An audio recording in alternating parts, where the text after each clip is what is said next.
The company's Christmas bash looked like someone had sprinkled glitter and fake cheer all over a swanky hotel conference room. I leaned against the bar, sipping my fourth bourbon, watching my wife Allison glide through the crowd like she was born to rule it. Knowing her drive, she probably thought she'd own the place one day.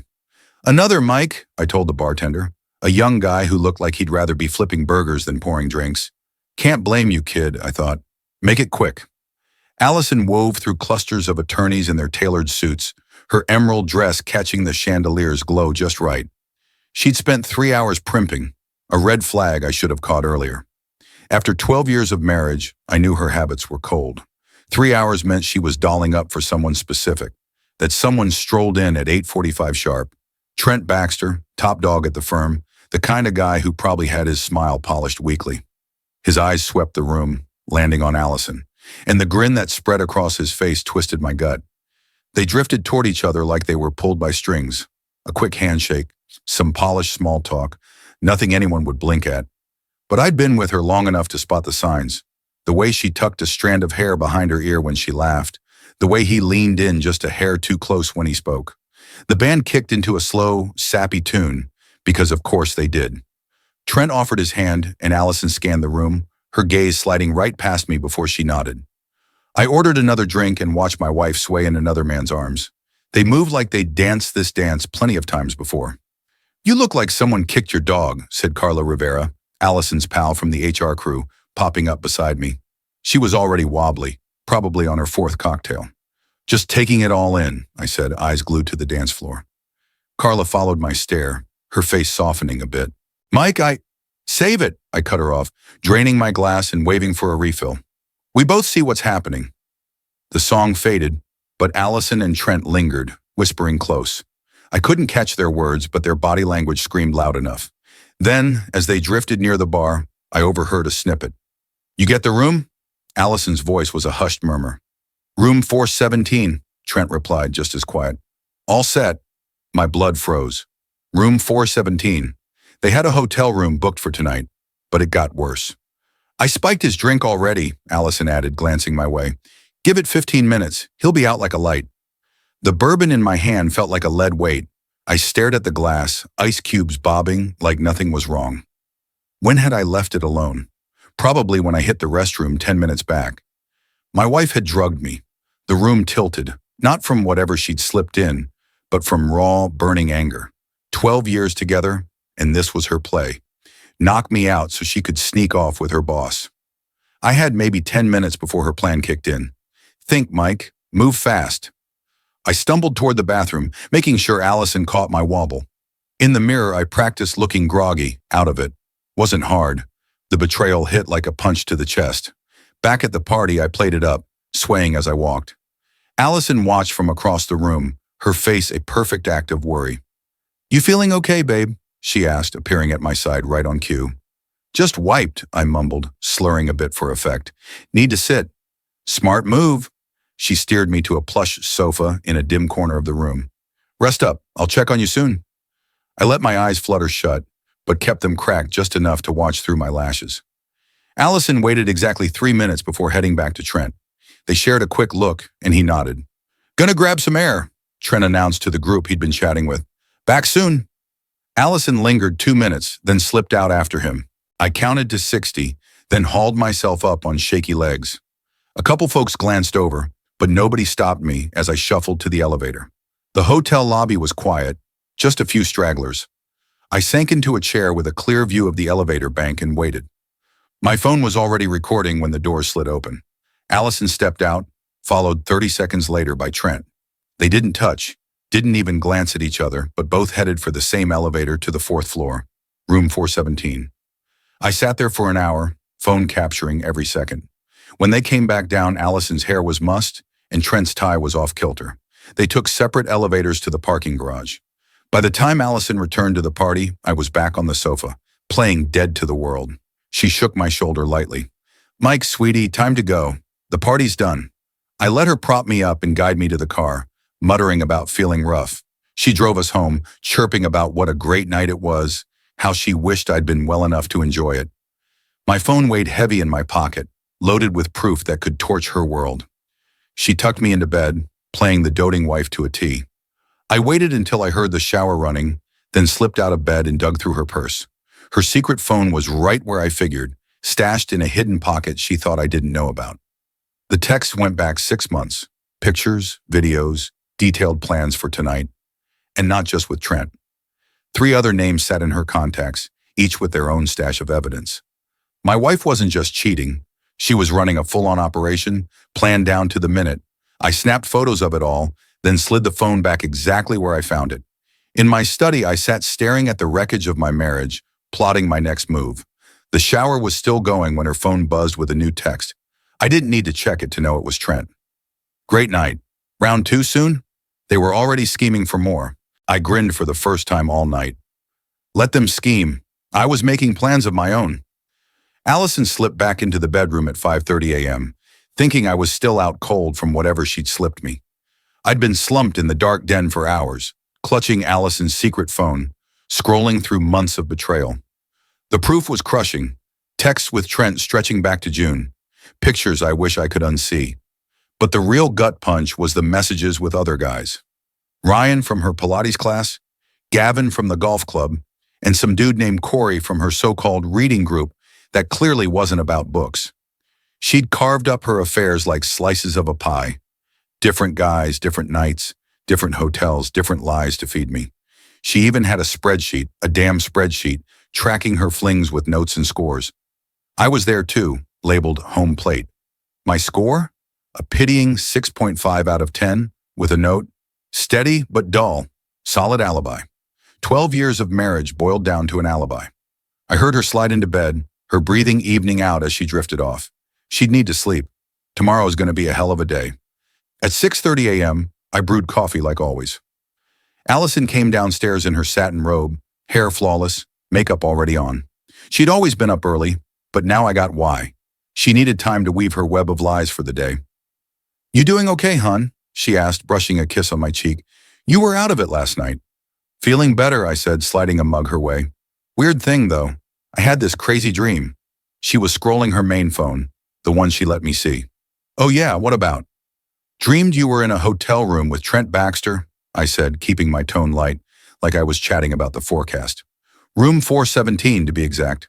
Her hand stopped, coffee splashing over the edge of her mug. "That's a wild dream, Mike," she said, her voice tight. I set her secret phone on the counter between us. Funny, it felt so real. Her face went pale, but she bounced back fast.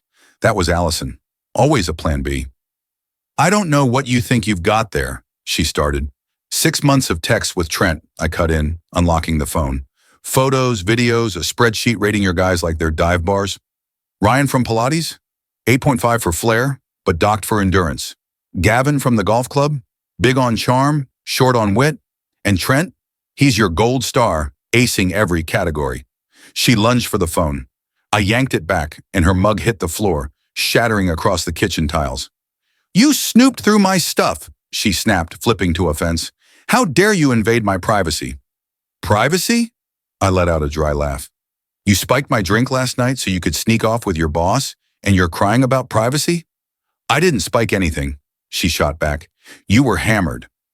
I pulled out my phone and hit play on the recording from the party. Her voice rang clear. "I spiked his drink already. 15 minutes, he'll be lights out." Her mask cracked. The doting wife vanished, replaced by a stranger with icy, calculating eyes. "So what?" she hissed. "You're gonna divorce me? Try to take half my money? Good luck." "Adultery shifts asset splits in this state," I said, holding up both phones. "Your law degree should have taught you that, especially with evidence this airtight." She grabbed a glass from the counter and chucked it at my head. I dodged and it smashed against the wall. "You jerk," she screamed. "You think you're clever, tinkering in your greasy shop like some dead-end mechanic? I deserve more than this. More than you. Then go get it." I stepped over the broken glass and headed for the door. "I'm off to work. When I get back, you'd better be gone." "You can't kick me out of my own house," she yelled, her robe slipping, makeup smudged with furious tears. "I bet I can." I drove to my auto shop, both phones in my pocket, a plan taking shape. Allison thought she was the mastermind, always one step ahead. She was about to find out that 12 years of underestimating me was a bad call. My buddy Shane Carter was already at the shop when I rolled in, wrist deep in a '69 Camaro's engine. We'd been tight since high school, partners in the shop for the last decade. If anyone would get what I was dealing with, it was Shane. "You look rough," he said, not glancing up from the engine. "Feel worse." I grabbed a mug of the tar-like coffee we kept in the back.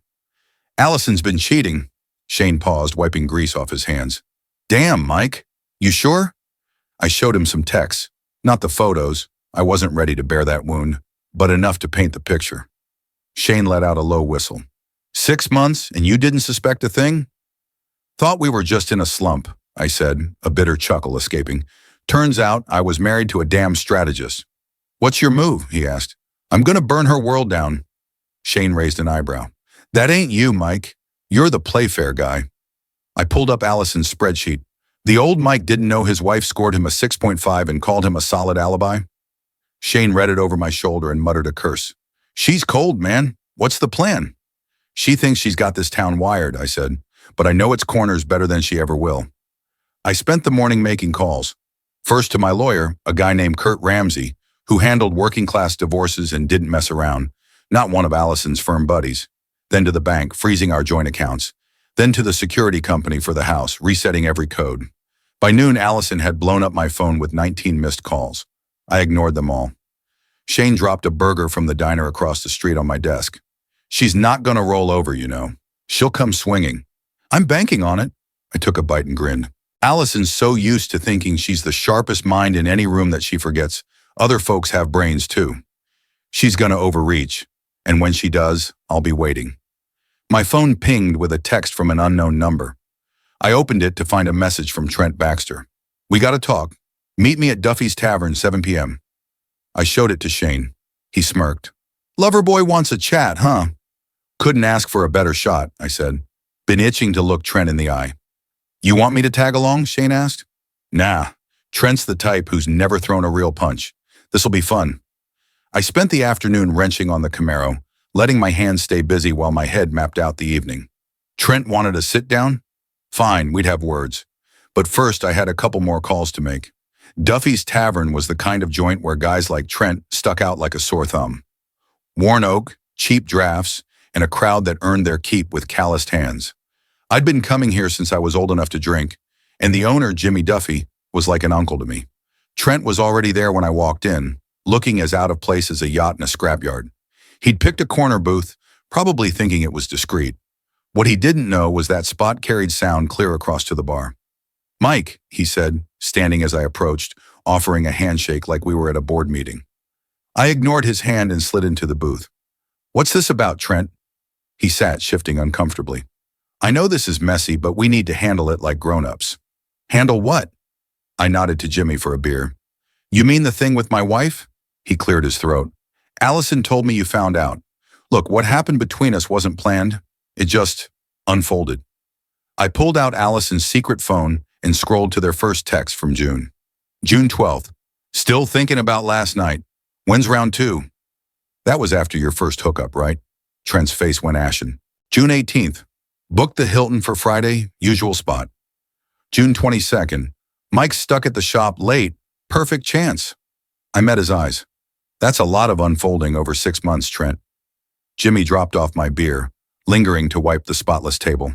The old bartender had ears like a hawk and a memory to match. "What do you want?" Trent asked, voice low. "Here's the deal," I said, taking a slow pull from my beer. "Allison thinks she's outsmarted me, that she's been playing me for a chump. But she's missing something. I've been in this town my whole life. I know everybody, and they know me. Soon they'll all know about you." "Is that a threat?" he asked, sweat beading on his forehead. "Just laying it out plain," I said, flashing a grin. "Allison's got her fancy degree and her daddy's connections to land her that job at your firm. Me? I built my place here from the ground up. The guy who fixes your car? My regular?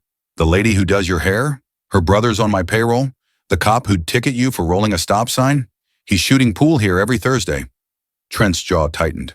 "What are you after?" "Stay away from my wife," I said. "Simple as that. And if I don't," I leaned in, "then every soul in this town will know Trent Baxter, big shot partner at Caldwell and Reed, slips drugs and drinks so he can sneak off with other men's wives in budget hotel rooms." "I didn't drug you," he snapped. You knew about it," I cut in. "Makes you just as guilty." I pulled out my phone and played the party recording. Allison's voice plotting the drug, Trent agreeing. His face went white as a sheet. You taped us? Caught it all, I said. Your little chat at the party, you two slipping out, coming back an hour later looking like you'd been up to exactly what you were up to. I drained my beer. How do you think your firm's partners would take to seeing that? Trent stared at his untouched whiskey for a long beat, then looked up, his expression hard. You're screwing up, Mike. Allison and I aren't going anywhere just because you're throwing a fit. She's filing for divorce, and she'll clean you out. She told you that? I chuckled. Here's a quick lesson on state law, Trent. When one spouse cheats, and it's documented like this, they don't get to bleed the other dry. They're lucky to walk away with their socks. I stood, tossing a 10 on the table. Maybe you two can pool your cash. I hear there's some cozy weekly rentals by the river. Trent grabbed my arm as I turned to go. This isn't done. I glanced at his hand, then his face. You're right. It's not. I shook him off and headed for the door, feeling every pair of eyes in the bar on us. Jimmy was scrubbing glasses with extra focus, and the 4 guys at the counter had all turned to watch. Trent trailed me out to the parking lot. You think you're hot stuff, don't you? He sneered. Some grease monkey tough guy taking on the big shot lawyer. I think I'm a guy whose wife tried to drug him so she could cheat with her boss, I said. And I think that boss is about to learn what happens when you cross the wrong guy. Wrong guy, Trent laughed. Allison told me about you, Mike. Your dad, the drunk who wrapped his car around a pole. Your mom, scrubbing floors until her heart gave out. You're a nobody from nowhere, and you always will be. That's when I swung. It wasn't planned, just 12 years of marriage and a lifetime of being underestimated, exploding in one clean hook that caught Trent's jaw. He hit the pavement hard, his pricey suit grinding into the gravel. Blood seeped from his lip as he gaped up at me, stunned. Nobody from nowhere just laid you out, I said. Don't forget it. I left Trent sprawled in Duffy's parking lot, his golden boy shine as scuffed as his suit, and climbed into my truck. When I got home, Allison was gone, but she'd left me a little parting gift. Every stick of furniture in the den was trashed. Sofa pillows ripped open, coffee table flipped, my flat-screen TV sporting a spiderweb crack. I wandered through the house, taking stock of the chaos. Allison had been thorough, but not clever. Clothes strewn across the bedroom, bathroom mirror shattered, kitchen shelves emptied onto the tiles. But she'd slipped up big time. In her tantrum, she'd left her secret phone behind, lying among the scattered earrings and necklaces on the bedroom floor. I snatched it up and scrolled through the new texts. 20 messages from Trent in the last 2 hours, starting with worry and spiraling into full-blown panic. The latest, sent 15 minutes ago, made me grin. Mike knows it all. We gotta watch our backs. He's sharper than we thought. Nope, Trent, I'm not. And I'm just warming up. The next morning, I opened the shop to find a police cruiser out front. Officer Dan Harper was propped against his car, sipping coffee from a thermos, a smirk on his face. Heard you stirred things up at Duffy's last night, Dan said as I unlocked the door. Word spreads quickly, I replied. Jimmy tip you off? Called me around 1 a.m., Dan said, following me inside. Said Trent Baxter was sniffing around about pressing assault charges. Funny thing, though, Jimmy swears he didn't see any assault, just some guy tripping in the parking lot. I fired up the coffee maker and grabbed 2 mugs. Clumsy fellow, that Trent. Must be, Dan said, taking the coffee I handed him, especially since the 4 guys at the bar all saw the same thing. A suit who didn't watch his step eating pavement. Of course, they also overheard your little chat inside. Something about spiking drinks and hotel hookups. People love to talk, I said, leaning back. Dan nodded, sipping his coffee. They're also buzzing about your wife. Sounds like she's been keeping plenty busy while you're turning wrenches. That's how small towns work. Gossip flows like a river through networks built over years, tying together folks who've got each other's backs. Trent Baxter, the big city hotshot, thought his cash and title made him bulletproof. He was about to learn differently. What else are they saying? I asked. Linda at the credit union mentioned someone tried to hit up your joint accounts yesterday, Dan said, grinning. Got real pissy when she found out they were locked down. And Marie at the phone company said someone was asking about pulling cell records. Someone who didn't get that you need a judge's order for that. Allison was scrambling, but she was playing a city game in a small-town world. Every move she made was being watched, whispered about, and weighed by folks who'd known me since I was in short pants. She's holed up at the Radisson downtown, Dan went on. Same place she and Golden Boy were having their little meetings. Desk clerk Tara Ramsey, Kurt's kid, you know, your lawyer. I knew Kurt. We tossed baseballs together in summer leagues growing up. His daughter Tara worked a summer at my shop, saving for college. Tara says Mrs. Callahan's had a parade of visitors, Dan added. Seems like she's cooking up some kind of plan. Who's stopping by? I asked. Lawyers from her firm, a PI from out of town, and Trent, of course. Looked a bit roughed up last night, though. I smirked into my mug. Parking lots are tricky. Sure are. Dan stood, adjusting his duty belt. You need anything, Mike, just holler. This town takes care of its own. After Dan left, I called Shane to fill him in. He showed up 20 minutes later with a bag of donuts and some news. I talked to my cousin Eddie this morning, he said, plopping into a chair filled with jelly-filled. He's maintenance at the Caldwell building. Says there's been a lot of hush-hush meetings since yesterday. Partners are pissed about something. Trent probably spilled about the recording, I said. Maybe, Shane replied, grinning. Or maybe someone else beat him to it. You know Lila Bennett, right? The paralegal who works with Allison? I knew Lila.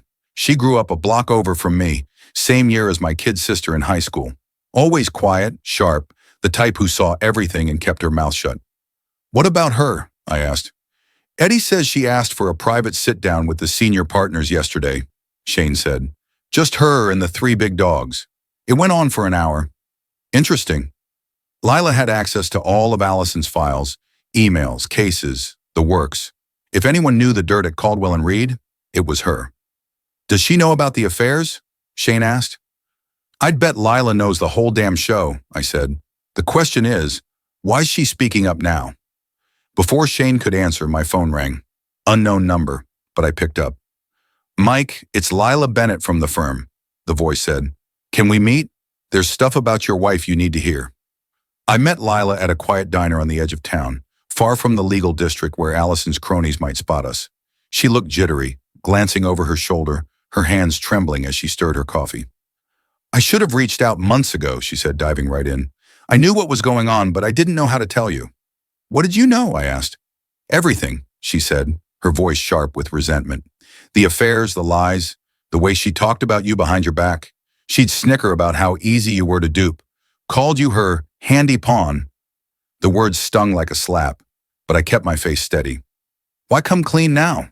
Because yesterday, she threw me to the wolves to save her own skin, Lila said, her nerves turning to anger. The partners hauled her in over some shady stuff in her files. Missing papers, fudged billable hours, client money that's AWOL. She pinned it all on me. Was it you? I asked. Some of it, she admitted, eyes dropping. She forced my hand. Said if I didn't play ball, she'd make sure I never worked as a paralegal again. She's got pull connections. I was scared. But now, I'm more scared of doing time for her crimes. Lila reached into her bag and slid a thick envelope across the table. This is everything. Copies of the real billing records, doctored files, logs of client meetings that never happened. Allison's been charging clients for work she didn't do and skimming the profits. I opened the envelope and flipped through the papers. Even with my shaky grasp of legal accounting, the scam was clear as day. Allison had been ripping off her clients for over a year. How much cash are we talking about? I asked. At least 60 grand, maybe more, Lila said, leaning in. But that's not the half of it. She's been using private client info to play the stock market. Last year, she handled a merger deal for a company, knew it was going to tank, so she shorted their stock. That's insider trading. That's a federal rap, the kind that lands you in a cell. Why bring this to me? I asked. Why not go straight to the feds? Lila's eyes turned steely. Because I want her to know I'm the one who sank her.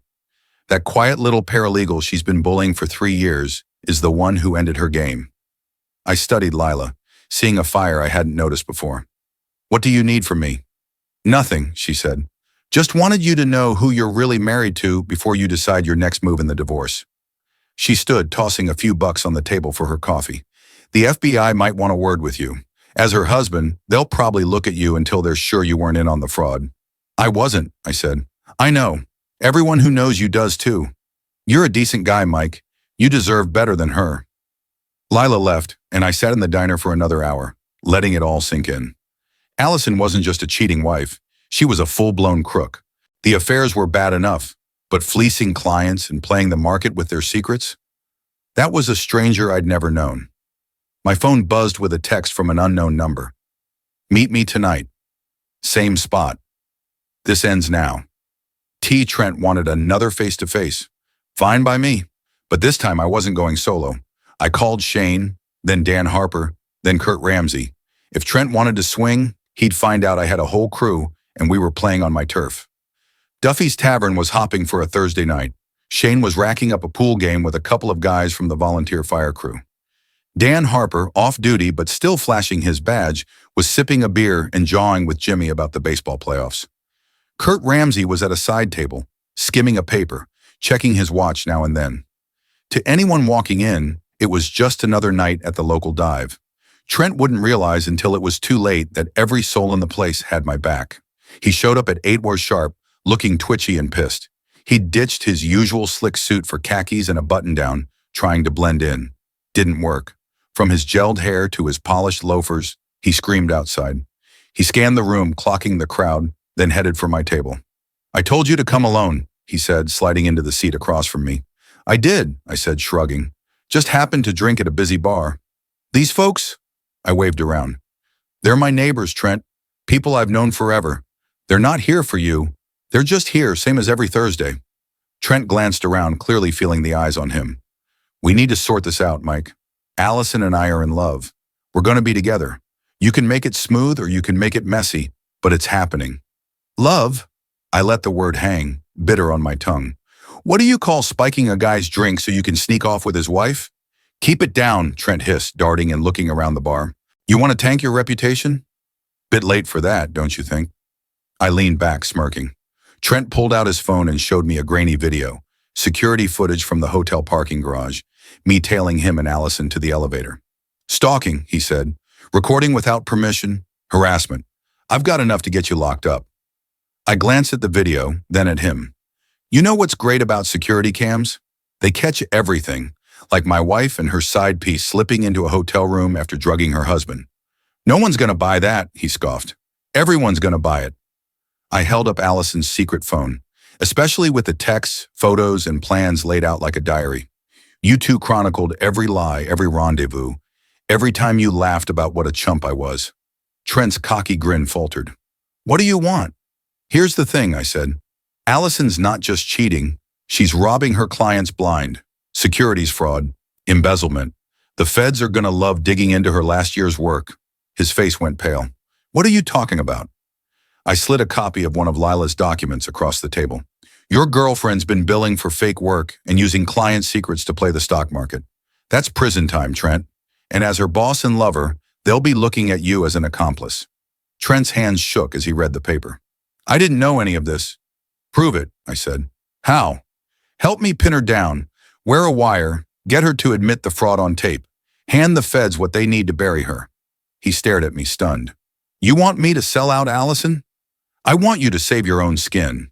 When the FBI comes knocking, and they will, you're either a witness or a cellmate. No in between." Trent went quiet, rereading the document. Around us, the bar hummed, pool balls clacking, low chatter, the TV blaring a game. But I could feel every ear tuned to our table, waiting. "What do I have to do?" he finally asked. "Wear a wire," I said. "Get her to spill about the fraud. Give the feds a slam dunk case. She'll never trust me again if she finds out. Trent, in about 2 days, Allison's going to be in cuffs. Trust won't be her biggest worry." His phone lit up with a text. He glanced at it and paled even more. "She wants to meet tonight. Says she's got a plan to handle you." "What kind of plan?" "She didn't say." Trent looked around, taking in the faces watching us. "These people, they're not just here by chance, are they?" "Told you," I said. "Small town. We stick together." I nodded toward Dan Harper at the bar. "See that cop? He's been itching for a reason to haul you in since you rolled into town and started stirring up trouble. The guy shooting pool over there? That's Shane Carter. He's got a short fuse and a lot of buddies. The older fella flipping through the newspaper? That's Kurt Ramsey, my lawyer. He's been tracking every step you and Allison have taken since this mess started." Trent swallowed hard. "You're trying to scare me." "Nah," I said, "just laying out the lay of the land. You rolled into my town, hooked up with my wife, and thought your cash and fancy title made you bulletproof. Now you're seeing that money doesn't mean squat when you're surrounded by folks who've known each other since grade school." Trent's phone lit up again. Another text from Allison. "She's getting antsy," he muttered. "Then make a call," I said. Help me or sink with her. Either way, this ends tonight. Trent stared at his phone for a long beat, then looked up. If I do this, what happens to me? You play ball with the feds, testify against Allison, and hope a judge buys that you were just a dope caught in her web. If you don't, you're looking at prison as her partner in a federal fraud case. And before that, you'll have a rough time in a town where everyone knows what you pulled. Trent scanned the bar again, clocking the faces that had already sized him up. Then he met my eyes. What do you need from me? I grinned and dialed Kurt. Kurt? Yeah, he's on board. Set up the FBI meeting for tomorrow morning. Trent had just made the smartest move of his life. Too bad it was probably too late to save his skin, but it'd be more than enough to bury Allison. The FBI field office downtown was what you'd expect. Cold, stark, and packed with folks who could spot a lie from a mile away. Agent Lisa Tran was young, whip-smart, and had a stare that could make you spill secrets you didn't even know you had. Mr. Callahan, thanks for coming in, she said, shaking my hand with a grip like a vice. Mr. Baxter, we appreciate your cooperation. Trent looked like he hadn't slept in days. He'd shown up with the wire as planned, but his hands were trembling, and sweat glistened on his brow despite the chilly AC. Before we start, Agent Tran said, let's be clear. Mr. Baxter, you're here voluntarily, assisting in an investigation into securities fraud and embezzlement. Your help might weigh in your favor later, but it's no get-out-of-jail-free card. Trent nodded, looking like he might puke. Mr. Callahan, you're here as a witness and potential victim. The financial crimes we're probing may have hit your marital assets, giving you a stake in this. Got it, I said. Agent Tran opened a thick file and spread documents across the table. Bank statements, trading records, billing logs.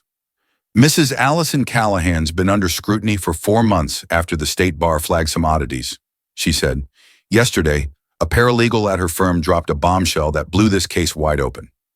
The papers showed Allison's crimes were worse than I'd thought. Over the last 18 months, she'd overbilled clients for $92,000, used insider info for stock trades, netting $250,000. And, here's the kicker, laundered money through shell companies in my name. In my name, I said, feeling like I'd been sucker punched. 3 LLCs, Tran said. Callahan Ventures, Callahan Capital, Callahan Enterprises, all listing you as the primary officer. Did you sign any incorporation papers? Never heard of them, I said. We'll need handwriting samples and prints to confirm, Tran said, jotting a note. Looks like your wife forged your signature. That's identity theft and fraud on top of the securities violations. Trent stared at the documents, horror dawning on his face. I didn't know any of this, I swear. I thought she was just... The affair was wrong, but I didn't think... What did you think, Mr. Baxter? Tran's voice was calm, but her eyes pinned him like a bug. I thought she was miserable in her marriage, Trent stammered. She said her husband didn't get her, didn't value her smarts, made it sound like she was stuck, and that justified... You know what we did. Justified helping her drug her husband so you could sleep with her? Tran asked. Trent flinched. I didn't know she was going to drug him until it was done. By then, I was in too deep and didn't know how to back out. But you kept it up for 6 months, Tran said. In that time, did Mrs. Callahan ever mention her work, clients, or financial dealings? Trent hesitated, clearly weighing his words. She said she was making investments, claimed she had inside tips that had set us up big, said after her divorce, we'd have enough to start fresh somewhere, maybe Florida or Italy. Tran glanced at her partner, Agent Morales, who'd been quietly taking notes. Mr. Baxter, we need you to talk to Mrs. Callahan tonight if you can. Get her to discuss those investments on tape. What if she won't? Trent asked, looking queasy. Then you guide the conversation, Tran said. Ask about your future together, the money she's banking on. Get her to spell out how she's funding your big escape. And if she figures out what I'm doing, then you're in the same spot you are now, Agent Morales cut in, his tone flat, except with a conspiracy charge piled on. We spent the next 2 hours hashing out the plan. Trent would meet Allison at her hotel room, wired up and coax her into talking about her crimes. The FBI would listen from a van in the parking lot, ready to swoop in once they had enough. What about me? I asked as we wrapped up. Go home and sit tight, Tran said. This'll be done by morning. No chance I was sitting this out. I'd been the clueless victim long enough. Tonight, I was going to watch Allison's empire crumble. I tailed the FBI van to the Radisson, parking across the street with a view of the entrance. At 8 p.m., sharp, Trent walked into the lobby, wire tucked under his shirt, his face pale but set. I'd rigged my phone to tap into the FBI's surveillance feed, a trick Shane picked up from his old security gig. I slipped in earbuds and leaned back to hear my wife's final act. "Trent, thank God you're here," Allison's voice crackled through as he entered her room. "We need to talk about Mike. He's turning into a real problem." "What kind of problem?" Trent asked. "He knows about us," she said. "He's got my phone, my texts, everything. But that's not the worst of it." I heard ice clinking as she poured drinks. "He's been talking to people. That Lila from the office." I sat in my truck, earbuds in, listening as Allison spilled her guts. "Some FBI agents are sniffing around, trying to pin something on me," she said, her voice dripping with disdain. "Something about overbilling clients, but that's nonsense. I grind harder than anyone at that firm." Trent played his part like a pro. "What if they dig up something? What if they lock down your accounts?" "They can't touch the important ones," Allison said. "The accounts in the Bahamas, the shell companies I set up under Mike's name. I've got over $350,000 stashed where no one's going to find it." In the FBI van, I bet Agent Tran was grinning ear to ear. Allison had just admitted to money laundering and identity theft on tape. $350,000? Trent said, sounding awestruck. "How'd you pull that off?" "The Apex Industries merger last year," she bragged. "I knew it was going to crash weeks before it went public. I shorted the stock and cleaned it up. And the Caldwell account fees? Let's just say some clients paid for work that never happened. Securities fraud and embezzlement, all caught on tape." "Damn, Allison," Trent said. "If they nab you," "They won't," she cut in. "And if they do, I've got a backup plan. Fake passport, offshore cash, a guy in Colombia who can make us vanish." Flight risk. Agent Tran had to be loving this. "What about Mike?" Trent asked. "Mike?" Allison's tone turned icy. "He's nobody, Trent. A small-town gearhead who fixes cars for a living. He doesn't have the brains or the connections to touch me. The worst he can do is file for divorce, and I've got that covered." "Covered how?" "I've been building a case against him for months," she said. "Photos of bruises, recordings of him yelling at me, witnesses swearing he's got a temper. When this hits court, he'll be lucky to stay out of jail." "But did he actually hit you?" Trent asked. She laughed, sharp and cold. "Please, a little makeup works wonders. And editing audio to fake threats? Child's play." False reports, perjury, framing me for her crimes. She was burying herself deeper with every word. "You've got it all figured out," Trent said, his voice shaky. "Had to," Allison said. "I wasn't going to rot in this nowhere town, playing happy wife to a pathetic loser. I deserve more. We deserve more. And the money's safe." "Rock solid," she said. "The accounts are in Mike's name, but I'm the only one with access. If things go south, I'll just say he was the mastermind. Who are they going to believe? A hotshot lawyer or a mechanic with a rap sheet I made up?" That was the final nail. Conspiracy, fraud, and now pinning her crimes on me. "I love you, Allison," Trent said, his voice cracking. "I just want us to be together." "We will, babe," she said. "Tomorrow night, we're on a flight to Bogota. This whole mess will be history." The hotel room door crashed open. "FBI, hands where we can see 'em." Chaos erupted through my earbuds. Agents barking orders, Allison shrieking, Trent stammering that he was helping them. It was over in under 30 seconds. I sat there listening as they read my wife her rights and felt something I hadn't in months. Calm. 12 years of marriage were ending in handcuffs and federal charges. But for the first time since that Christmas party, I could breathe. My phone pinged with a text from Agent Tran. "It's done. She's in custody. Come in tomorrow to sign your statement." I typed back, "Thanks." Then I drove home to my quiet house, poured a bourbon, and started thinking about a life without Allison Callahan. The courthouse was buzzing the morning of Allison's arraignment. Word of the FBI bust had spread like wildfire, and it seemed half the town showed up to gawk. I sat in the back, flanked by Shane and Kurt Ramsey, watching my wife of 12 years face the music. In her orange jumpsuit, she looked smaller, less like the queen she'd always acted. Her perfect hair was in a plain ponytail, her face bare of makeup, making her look older, worn. But those eyes still burned with that calculating spark, always hunting for an edge.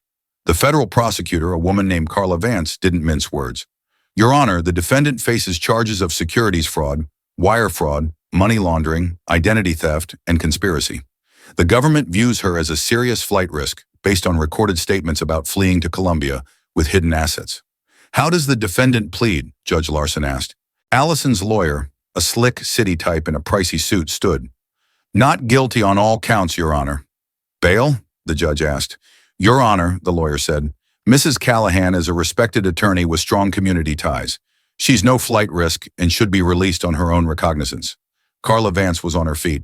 Your Honor, we have recordings of the defendant discussing fake passports, offshore accounts, and plans to escape to Colombia. She has access to over $350,000 in hidden funds and has shown blatant disregard for the law. The government requests no bail. Judge Larson scanned the paperwork. Given the severity of the charges and clear evidence of flight risk, bail is denied. The defendant will remain in custody pending trial. Allison's cool cracked. She spun toward the gallery, her eyes locking on mine with venom that could have burned through steel. "This is on you," she screamed, jabbing a finger at me. "You ruined my life, you small-town nobody. I hope you're happy." The bailiff moved to grab her, but she kept raging. "I gave you 12 years. 12 years wasted on a worthless grease monkey in a dead-end town. You'll never be anything." Judge Larson slammed his gavel. "Remove the defendant." As they hauled her out, still spitting curses, all I felt was pity. This was the woman I'd loved, planned a life with. Now she was just a federal prisoner staring down decades behind bars. All because she thought she was smarter than everyone else. Outside the courthouse, reporters swarmed, hungry for the story. I'd braced for the media circus, but seeing news vans from 4 different stations lined up on Broad Avenue still felt like a fever dream. "Mr. Callahan, how do you feel about your wife's arrest? Did you know about her financial schemes? What's your take on the affair rumors?" The questions came fast as I stood on the courthouse steps, staring down at the swarm of reporters and nosy townsfolk. Kurt Ramsey had told me to keep quiet, but I figured I owed my neighbors some truth. 12 years back, I married a woman I thought I knew, I said, my voice steady in the crisp morning air. I loved her, backed her career, tried to be the husband she needed. Turns out she saw me as a prop for the life she really wanted. The reporters scribbled like mad, cameras rolling. "I'm not mad about the affairs," I went on. "Hurt, sure. Disappointed, definitely. But what gets me is that she used my name, my identity, to pull off crimes that could have wrecked good people. She fleeced clients who trusted her, gamed the system for her own gain, and when she got caught, she tried to pin it all on me." "What's next for you?" a reporter shouted. "I'm going to rebuild," I said.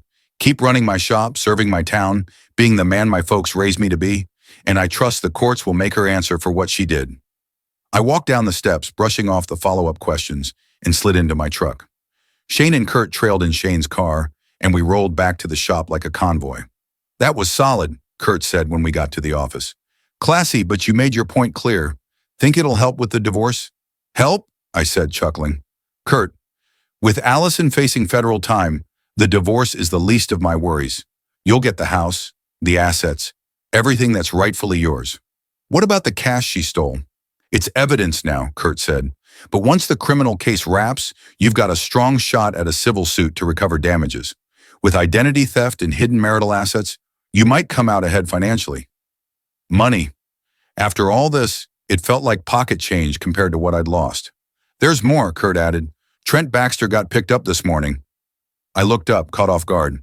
"I thought he was helping the feds." "He was," Kurt said, "but they found bank records tying him to transfers from those shell companies to accounts in his name. Looks like Allison was sharing more than just secrets with him." Shane let out a low whistle. "So he's toast too." "Yep," Kurt said.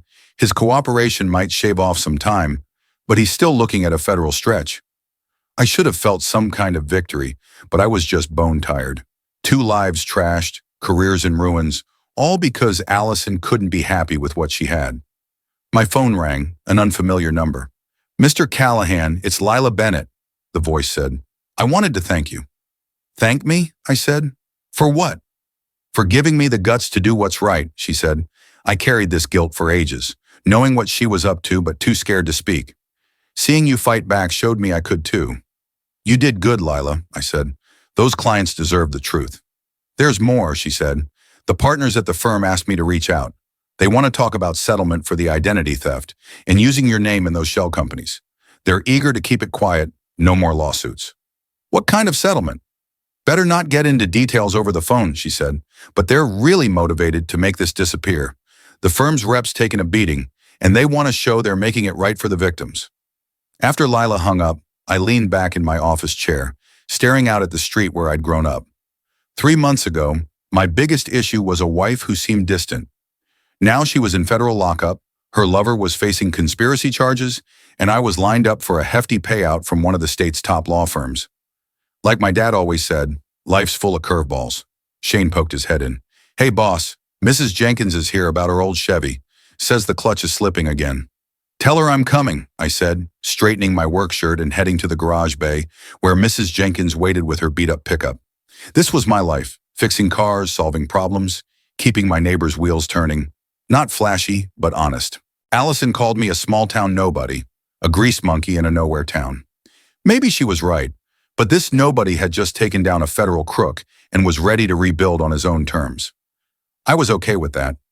The settlement from Caldwell and Reed came in, a check for $275,000 plus legal fees. The firm was desperate to dodge more lawsuits and bad press, especially after 4 more clients came forward about overbilling. I used some of the cash to add 2 new bays to the shop and hire another mechanic. The rest went into a college fund for my sister's kids and a big donation to the local soup kitchen. Money stolen from honest folks should go back to helping honest folks. Allison's trial was set for October, but her lawyer was angling for a plea deal. Kurt said she was facing 15 to 20 years if convicted on all counts, but might get 8 to 12 if she spilled about other shady dealings at the firm. Trent had already copped a plea to conspiracy charges, landing 3 years in federal prison. His law career was dead, his assets seized for restitution, his golden boy shine long gone. I was under the hood of a '67 Mustang when Shane called me to the office phone. Mike, it's Agent Tran from the FBI, the voice said. Got an update on your wife's case. What's up? I asked. She took a plea deal, Tran said. Guilty on all charges for a 12-year sentence. She'll also pay full restitution to all victims, including you. 12 years, same as our marriage. There was probably some irony there, but I was too worn out to care. When's it final? I asked. Next week, Tran said. There's a sentencing hearing, but it's mostly a formality. You're welcome to come and give a victim impact statement if you want. I mulled it over for a second. Nah, thanks, I told Agent Tran. I've said all I need to. After she hung up, I headed back to the garage and got to work on the Mustang. That engine was a thing of beauty, complicated but straightforward, every part with a job to do. When something broke, you could track down the issue and fix it. Not like marriages, I guess. Danny Martinez, my new guy, was by the bay door. Boss, some lady's here to see you. Says it's personal. I wiped the grease off my hands and walked to the front office. A woman in her 30s stood by the counter. Blonde, sharp suit, nervous smile. She looked familiar, but I couldn't pin her down. Mr. Callahan, I'm Carla Vance, she said. I was the prosecutor on your wife's case. Ms. Vance, I said, what's up? I wanted to thank you in person, she said. Your help was key to nailing the case, and your statement gave us the full picture of her crimes. Just doing what's right, I said. She smiled. It was more than that. You could have just walked away, filed for divorce, and let someone else handle the criminal stuff, but you made sure justice was served. She hurt a lot of folks, and I said, they deserve that much. They got it because of you, she said, then hesitated like she was working up to something. I hope this isn't out of line, but I've been reading about you in the local paper. The way you've handled all this, it's something else. Not many could come through what you did and come out stronger. I had good people in my corner, I said. Still, she said, glancing around at the organized mess of tools and car parts. This might be forward, and you can totally say no, but would you maybe want to grab dinner sometime? Not a date or anything, just, you seem like someone worth knowing. I studied her, checking for any hidden angles, but all I saw was sincerity and a touch of nerves. I'd like that, I said. Fair warning, though. I'm not exactly sparkling company right now, still figuring out who I am without a felon for a wife. She laughed. I think I can deal. I spend my days locking up felons, so you're already a step up.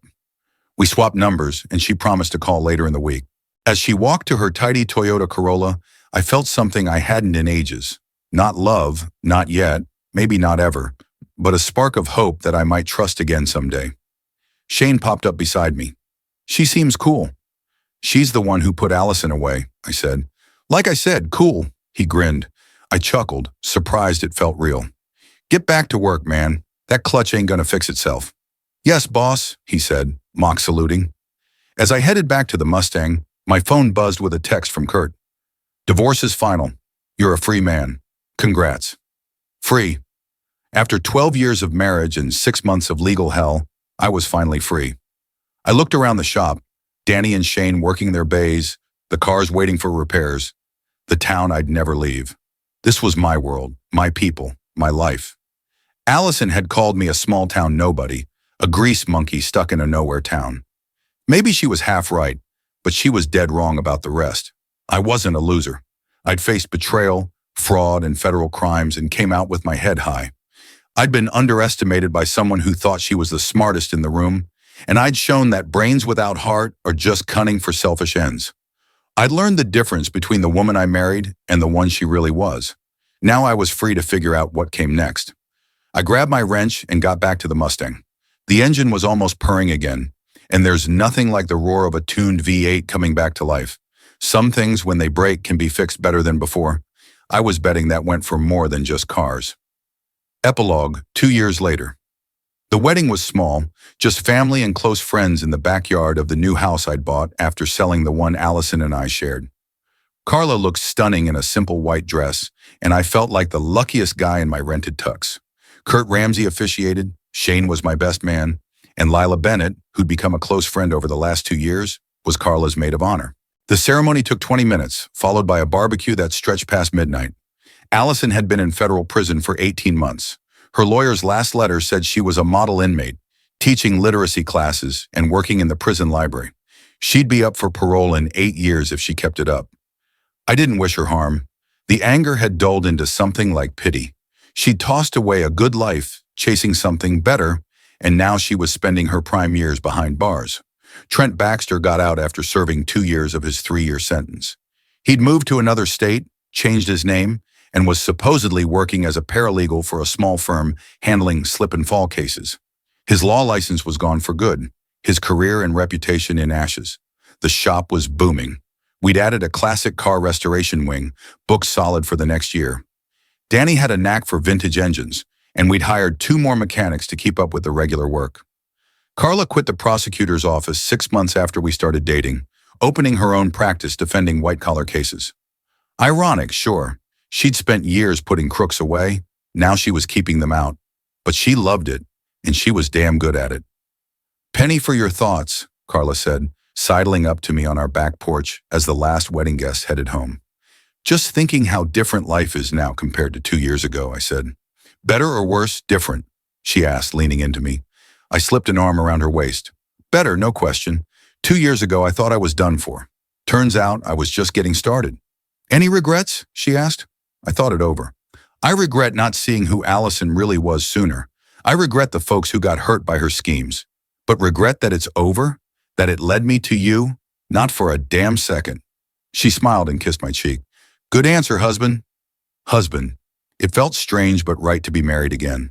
Carla and I had taken it slow, building trust step by step, learning each other's quirks. We'd both been burned by people we trusted, so we knew how precious honesty was. "What's next?" she asked. "What do we do with the rest of our lives?" "We live 'em," I said. "Day by day, year by year, together. We work hard, look out for each other, and remember the best way to stick it to the people who tried to break us is to live well." "Speaking of living well," Carla said, a sly grin spreading, "I've got news." "What kind?"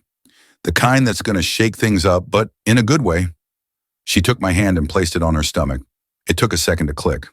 "For real?" I asked. "For real," she said. "You're going to be a dad, Mike Callahan." I stared at her, then scooped her up and spun her around, both of us laughing like kids. A baby, a family, a future I hadn't dared dream of.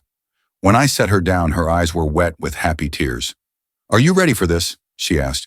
"Ready to start over for real?" I looked at our house, our friends tidying up the wedding decorations, our life just beginning. 2 years ago, I was a guy whose wife drugged him to cheat with her boss. Now I was a husband again, soon to be a father, surrounded by people who had my back. "I'm ready," I said. "Let's do this." Life has taught me people aren't always what they seem, that trust is fragile but worth building, and that sometimes the worst thing that happens can be the best in disguise. Allison wanted to destroy me, but she'd set me free instead.